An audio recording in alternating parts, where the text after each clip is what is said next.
Alhamdulillahi Rabbil Alamin.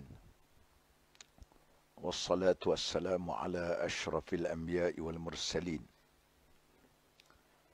Wa ala alihi wa ashabihi. Wa man tabi'ahum bi ihsanin ila yaumiddin.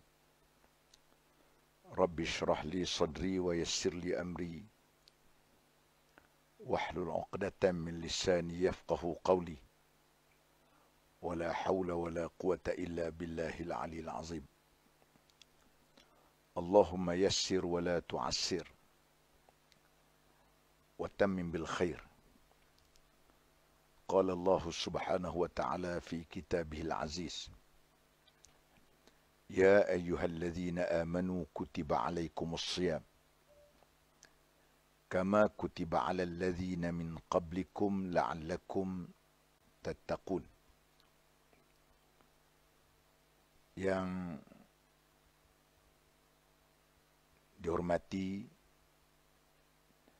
seluruh anggota kaki tangan Harakah dan juga kepada sidang penonton yang mengikuti secara live pada pagi ini. Semoga Allah Subhanahu wa taala memberikan kekuatan kepada kita, memberikan kesihatan tubuh badan kepada kita.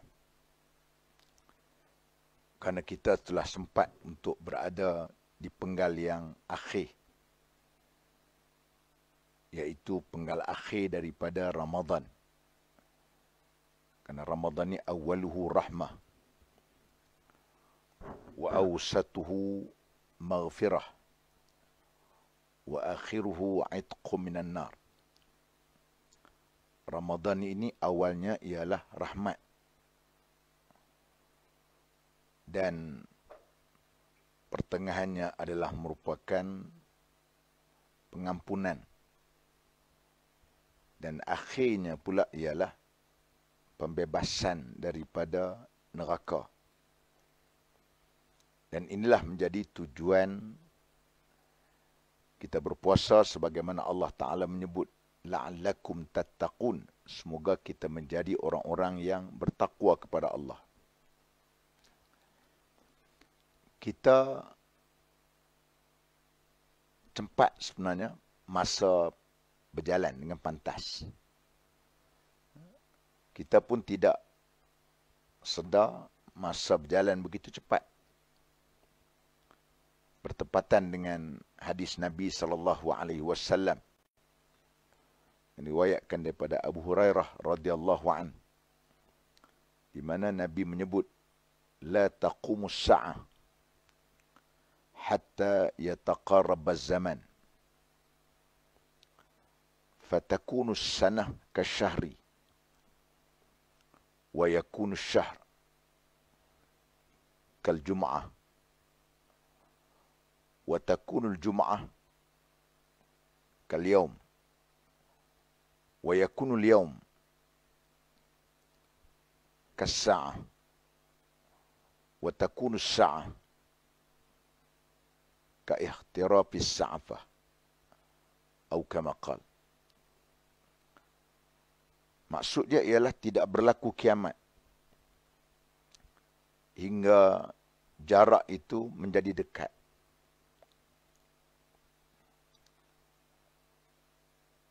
Setahun seperti mana sebulan. Sebulan seperti mana satu minggu. Satu minggu seperti mana sehari. Sehari seperti mana sejam. Satu jam pula diibaratkan macam kita ambil mancis dan kita letak dekat petrol kan, maknanya dia spark. Maknanya cepatnya waktu yang dikatakan sejam itu. Di sana ulama menafsirkan apa yang dimaksudkan dengan ya taqarrabuz zaman. Ada yang dimaksudkan dengan kata dekatnya masa ni kerana perjalanan hari ni jadi cepat kerana perhubungan kapal terbang. Kan? Macam dulu orang pergi Mekah 15 hari 15 malam. Sekarang sudah tinggal 9 jam. Dengan kemudian pula kita tengok ada alat-alat perhubungan, pasarana seperti Malibu Raya. Dulu daripada Taiping nak mari ke Kuala Lumpur kurang-kurangnya 5 jam. Sekarang sudah dalam 3 jam sudah sampai. Jadi pendek kan. Satu lagi ialah dimaksudkan dengan cepatnya masa ni ialah iaitu keberkatan masa tu hilang. Maknanya masa tu keberkatan dia sudah hilang daripada kita. Contoh dia, kita tak boleh selesai kerja kita. Sedangkan masa sama juga. Mungkin kita dengan disibukkan dengan benda-benda lain sebagainya. Itu contoh yang disebut oleh dalam nafsirkan berkenaan dengan hadisnya apa yang dimaksudkan dengan jarak masa itu cepat. Iaitu apabila dia hilangnya keberkatan waktu tadi. Ya macam hari inilah. Kita tengok setahun seperti mana sebulan. Kita rasa baru saja kita puasa dalam keadaan PKP dulu dalam rumah. Tak boleh tarawih sebagainya. Sekarang kita puasa pula.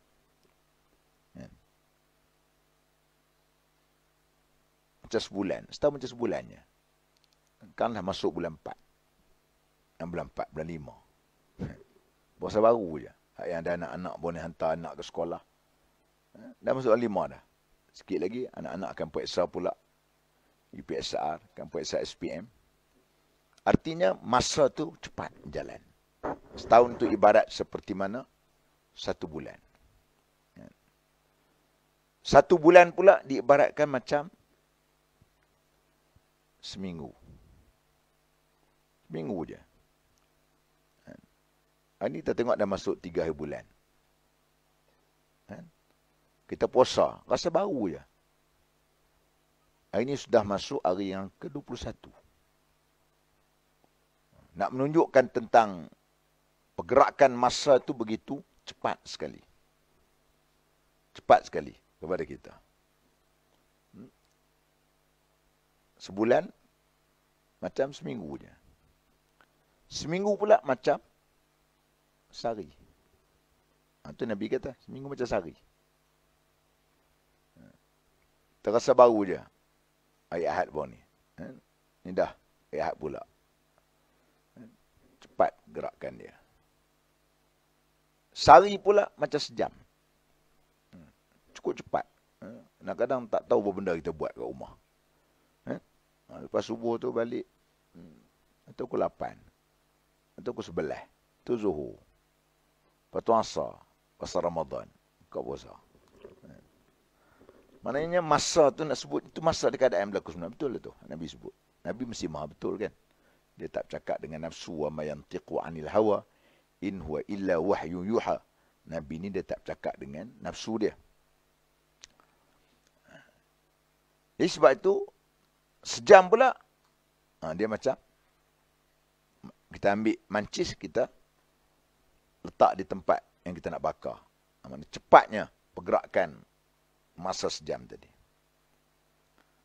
Maka inilah sebenarnya yang berlaku yang Nabi kata, kiamat tidak berlaku melainkan setelah jarak masa itu menjadi cepat. Jadi Alhamdulillah, hari ini kita sudah berada pada 21 puasa. Dan di sana dia ada, orang panggil apa, kalau jis kepada Ramadan ni 10 takhir. Pati kepada Ramadan tu ialah 10 takhir. 10 takhir tu.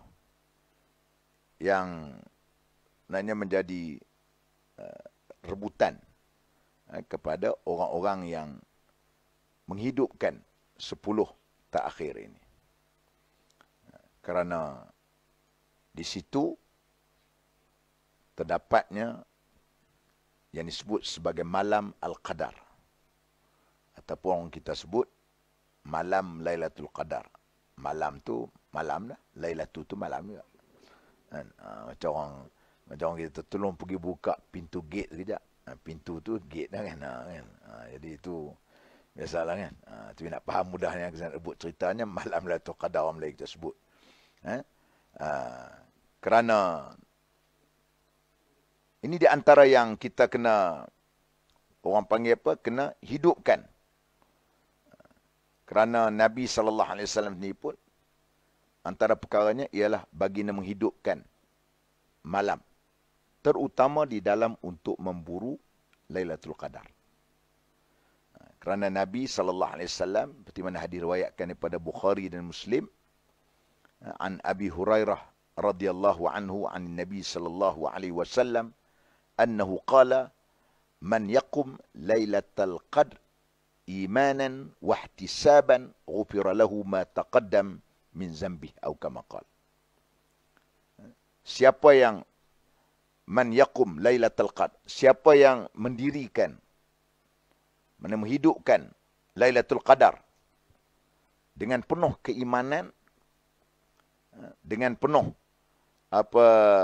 keinsapan, maka Allah Ta'ala akan mengampunkan segala kesalahan dan dosa-dosanya yang lalu. Ini kalau kita dapat. Malam bila tu kita tak tahu. Dia menjadi rahsia Allah Ta'ala dengan hamba dia. Tak tahu. Walaupun di sana ada ulama'-ulama' yang meletakkan, ada setengah berhujah, kata Lailatul Qadar ni berlaku pada malam 27. Ada yang mengatakan malam 25, ada mengatakan malam 23, ada mengatakan malam 21, ada mengatakan malam 24. Semua ada belakang hujah-hujah dia. Tetapi yang jelasnya, tidak ada siapa pun yang tahu. Kerana apa? Dibahas pula di sana, adakah Lailatul Qadar ni kalau tahun lepas jatuh malam 27, adakah tahun ni pula 27? Itu pun tidak mempunyai kesepakatan. Kerana kalau Dr. Yusuf Qardawi kata, Allah Ta'ala rahsiakan benda itu supaya kita ni taklah tumpu malam tu saja. Malam 27 penuh semua. Kita berhenti. WhatsApp pun tutup. Tak tengok pada. Kita malam tu nak tumpu tu ya. Tapi tak. Pasal apa? Memang kita tak tahu malam bila. Malam bila kita tak tahu. Tapi yang jelasnya ialah Nabi, dia menghidupkan 10 terakhir itu, ialah baginda menghidupkan. Kalau malam bila jatuh pun tidak ada masalah. Kalau kita adalah merupakan orang yang menghidupkan malam tersebut. Jadi sebab tu kalau kita bangun, kita hidupkan pada malam tersebut merupakan malam-malam yang akan kita perolehi, maka alhamdulillah. Maka kita akan mendapat ganjaran bagaimana Allah Ta'ala sebut, Lailatun khairum min alfi syahrin. Satu malam yang lebih baik daripada 1000 bulan. Karena ulama meletakkan, dia mengatakan bahawa pada malam itu malaikat Jibril turun, antaranya ialah malaikat Jibril mengaminkan apa saja permintaan daripada hamba Allah. Coba bayangkan kalau malaikat sendiri mengaminkan apa yang kita pohon, yang kita minta. Kerana malaikat kita tahu adalah makhluk yang la ya'sunallaha ma amarhum wa yaf'aluna ma yu'marun.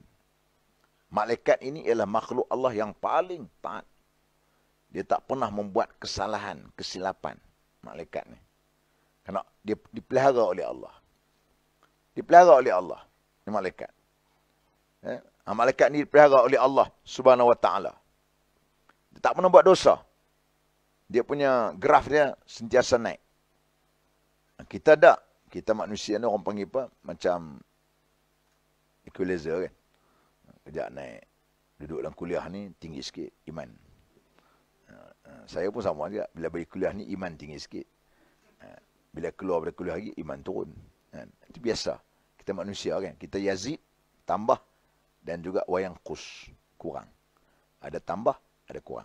Karena Rasulullah sallallahu alaihi wasallam ya'takifu al-'ashra al-awakhir min Ramadan.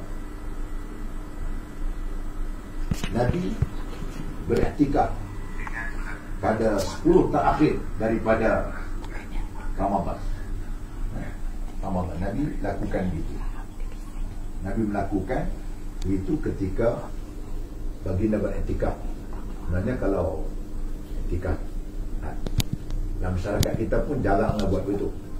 Kita tengoklah orang Arab, masyarakat India, mereka iktikaf dia duduk di masjid lah. Mereka tak balik lah. Mereka duduk situ kan. Kita tak apalah, kita ambil yang malam tu pun kita okey dah. Okey dah tu. Kalau kita ada kemampuan, kita boleh pergi untuk beriktikaf di masjid. Kerana itu adalah merupakan satu perkara yang baik, dan iktikaf yang paling baiknya ialah di masjid jami'. Masjid jami', bukan masjid jami' dalam bandar tu. Maksud masjid jami' ni ialah masjid yang didirikan Jumaat. Yang kata masjid jami' ni adalah masjid yang didirikan Jumaat. Itu dikatakan masjid jami' ni tadi. Dan yang keempatnya, kita mengisikan dengan solat tahajud. Kita bangun tu, buat tahajud. Kemudian kita buat tasbih. Ada pandu-pandu buku tu, ada semua ada. Tasbih. Kemudian kita buat solat taubat, solat tasbih, kemudian solat hajat. Kita lengkapkan. Witir dah kita buat lah tadi. Tarawih tadi tak perlu buat lagi lah. Kerana witir tak boleh buat dalam satu malam tu, ada 2 witir. Kita dah buat dah tadi. Cukup. Ni kita lakukan. InsyaAllah kalau kita buat 4 perkara ni, kalau dalam sejam tu boleh habis. Sejam tu boleh habis insyaAllah. Untuk kita buat. Dia sebenarnya sunatnya buat benda ni buat secara fardi, seorang-seorang. Seorang-seorang. Tapi oleh kerana orang kata apa, kita ni kadang-kadang nak semangat sikit nak buat tu, kita buat ramai-ramai lah. Tapi sebenarnya seorang-seorang. Kerana memang banyak amalan sunat ni, Islamnya dia suruh buat seorang-seorang. Kecuali amalan sunat seperti solat tarawih, mayang 2 hari raya, solatul kusuf, gerhana bulan, gerhana matahari. Itu disunatkan buat ramai-ramai. Tapi yang lainnya memang digalakkan buat secara individu. Tapi kena buat ramai-ramai pun tak salah, tidak masalah. Tapi terbaiknya ialah buat seorang-seorang. Kenapa? Kerana sebab kita nak melatih diri kita tu supaya ikhlas dengan Allah Ta'ala. Kita bangun, waktu tu tidak ada manusia lain, kita katakan tadi kan. Jadi itu yang kita lakukan, kita buat tadi. Untuk kita penuhi dengan buat perkara-perkara yang kita nak. Pasal apa? Pasal itu adalah merupakan satu daripada perkara-perkara yang diizinkan di dalam agama kita, yang perlu kita lakukan, terutama pada 10 terakhir daripada Ramadan tadi. Dan yang kelimanya, kita banyakkan berdoa. Banyak berdoa. Satu, kita tahu orang berpuasa ni salah satu daripada 3 golongan yang doa dia mustajab. Salah satu la turaddu du'a. Ada 3 golongan yang tidak ditolaknya doa dia. Yang pertama ialah as-saim hatta yuftir. Orang yang berpuasa sehingga dia berbuka. Dan yang keduanya ialah al-imamul adil, pemimpin yang adil. Dan yang ketiganya ialah da'watul mazlum, doa orang yang kena zalim. Ini di antara doa yang Allah Subhanahu Wa Taala makbul. Relatekan dengan kita ni ialah kita berpuasa di antara doa yang orang yang mustajab. Dahlah puasa, kemudian pula kita minta pula pada malam 10 terakhir tadi. Kita mintalah hajat yang kita nak, supaya Allah Ta'ala akan kabulkan permohonan dan permintaan kita tadi. Ini yang kita mau, yang kita nak. Kita minta, kerana ini kita tidak ada benda ni lah kata Islam ni dia minta. Dan adab kita minta ni pula, biarlah kita mesti ada husnul siqah billah. Kita mesti ada sangka baik kita dengan Allah. Kan? Mungkin Allah Ta'ala dia tak terima kita hari ni. Mungkin besok. Kan? Mungkin tahun depan. Tapi Allah Ta'ala akan terima doa kita. Kita tak boleh gopoh. Kita tak boleh gopoh. Adab kita waktu kita berdoa, kita tak boleh gopoh untuk kita nak dapat hasil. Selalu tidak boleh. Kita minta supaya Allah Ta'ala akan berikan kepada kita pada ketika yang kita nak ni. Jalan dia, minta ke Allah Ta'ala. Kadang-kadang Allah Ta'ala beri kepada kita tu secara indirect. Cara tak langsung. Tak langsung. Mungkin Allah Ta'ala tak bagi yang ni dulu, dia bagi hak ni dulu. Kan? Ini semua kita kena ada siqah. Kena ada rasa percayaan baik dengan Allah Subhanahu wa Ta'ala. Nanti yang perlu ada kepada kita. Waktu kita berdoa. Kita perlu untuk kita nak memohon doa kepada Allah Subhanahu wa Ta'ala, kerana ini kita jalan kita direct terus dengan Allah. Tak perlu kita nak minta tolong pada orang. Tak boleh nak jumpa Tok Guru ke. Tak apalah Tok Guru minta. Tapi kita kena minta. Jangan harap Tok Guru je. Dia haram tak minta. Kan? Kita kena minta sama. Kan? Hak Tok Guru ke, ulama ke, dia minta. Kita kena minta juga. Dua-dua kena minta. Baru jadi. Ini kita anak Allah Ta'ala kata, fa inni qarib ujibu da'wat ad-da'i iza da'an. Aku akan terima orang yang minta tadi. Lebih lagi ialah malam 10 terakhir. Kerana di situ mungkin ada hari, masa, malam yang kita mohon itu ialah merupakan malam Lailatul Qadar. Maka kita akan perolehi apa yang Allah Subhanahu wa Ta'ala janjikan kepada kita. Yang pentingnya ialah kita minta kepada Allah Ta'ala itu ialah doa pengampunan. Kerana 10 terakhir ini merupakan aitqu minan nar, untuk membebaskan kita daripada neraka. Maka kita minta kepada Allah Ta'ala supaya Allah Ta'ala mengampunkan segala kesalahan dan dosa kita tadi dan jauhkan kita daripada neraka. Apa lagi yang kita nak? Kan? Tak ada makna kita kalau kita dapat benda lain tapi nanti mati masuk neraka. Na'udzubillah. Yang paling penting sekali ialah ending kita ialah kita nak supaya mati dapat syurga. Jauhkan daripada neraka. Ini yang kita nak. Ini yang kita mau. Bukan kita nak yang lain. Ini yang paling kemuncak kepada kita.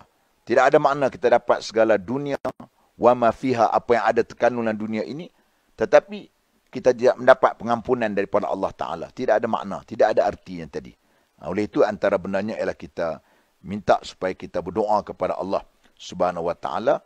Itu yang perlu kita lakukan. Kemudian pada malam Al-Qadar juga kita, yang keenamnya, kita bersedekah dengan keikhlasan kepada Allah Subhanahu wa Ta'ala. Mungkin dengan sedekah itu tadi, Allah Ta'ala pula lipat gandakan dengan lebih daripada 1000 bulan. Dengan amalan kita laku. Sedekah tu baik dah. Sedekah tu bagus dah. Sedekah tu baik dah. Kalau boleh di rumah kita tu kena ada satu orang panggil tabung subuh. Tabung subuh. Tabung subuh letak di rumah. Setiap pagi kita masuklah, tak kira lah % pun. Kan? Kerana tiap pagi malaikat mari kepada hamba dia. Hamba Allah. 2 malaikat mari. Seorang malaikat dia kata, Allahumma a'ti mumfiqan khalafan. Ya Allah, engkau gantikan balik harta yang diberikan oleh si pemurah ni tadi. Allah Ta'ala, malaikat. Malaikat minta kepada Allah Ta'ala. Malaikat minta kepada Allah Ta'ala, kepada kita pemurah tadi.